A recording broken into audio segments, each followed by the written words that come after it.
কারণ আমাদের বক্তব্য পরিষ্কার ছিল যে সাংবিধানিক কিছু প্রতিষ্ঠান এবং সংবিধিবদ্ধ দু একটি প্রতিষ্ঠানে যে নিয়োগ কমিটি করা এবং এটা সংবিধান অন্তর্ভুক্ত করা, সেটা ভবিষ্যতে রাষ্ট্র পরিচালনায়, সরকার পরিচালনায় জটিলতার সৃষ্টি হবে।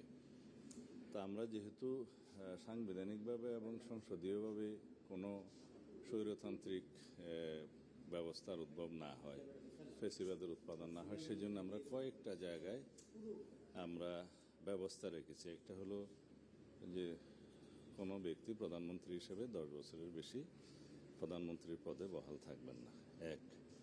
দ্বিতীয় হলো কেয়ারটেকার সরকার রিইনস্টেট হবে এবং কেয়ারটেকার সরকারের কোনো রকমের অ্যামেন্ডমেন্টের ক্ষেত্রে, সংশোধনের ক্ষেত্রে সেটা সংসদে পাশ হওয়ার পরেও গণভোটের ব্যবস্থা করতে হবে।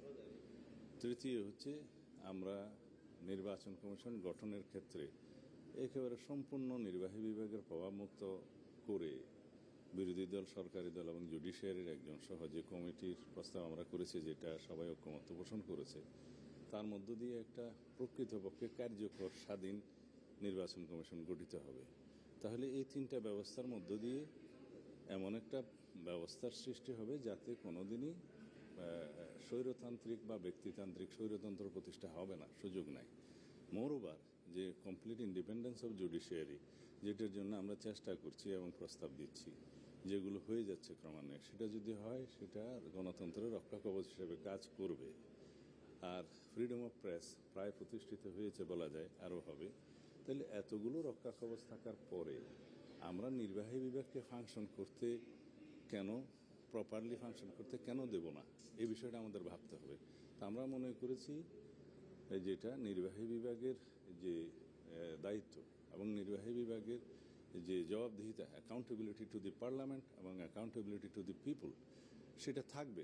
অথচ তার কাছে যথেষ্ট অথরিটি থাকবে না সরকার এবং রাষ্ট্র পরিচালনায়, সেটা ঠিক হবে না। এই দৃষ্টিভঙ্গি থেকে আমরা মনে করেছি এই কনস্টিটিউশনাল এবং স্ট্যাটিউটরি প্রতিষ্ঠানগুলোর কার্যক্রম, জবাবদিহিতা, ট্রান্সপারেন্সি, অ্যাকাউন্টেবিলিটি এগুলো নিশ্চিত করার জন্য শক্ত আইন করা হোক। আইন না থাকলে আইনের মধ্যে নিয়ে আসি আমরা এবং বিদ্যমান আইনগুলো যেগুলো আছে সেগুলো আরও সংস্কার করি। এটাই হচ্ছে আমাদের প্রস্তাব। আমরা অন্য বিষয়গুলোতে আলোচনায় অংশ নেব না, এই ইস্যুতে হয়তো আমরা আলোচনা অংশগ্রহণ এইটুক করতে পারি যে আমাদের অবস্থানটা আবার পরিষ্কার করতে পারি। একটু পরে আবার যোগ দিতে পারি এবং সে আমাদের বক্তব্যটা প্লেস করে হয়তো আবার দ্বিতীয় পর্যায়ের আলোচনায় অংশ নিতে পারি।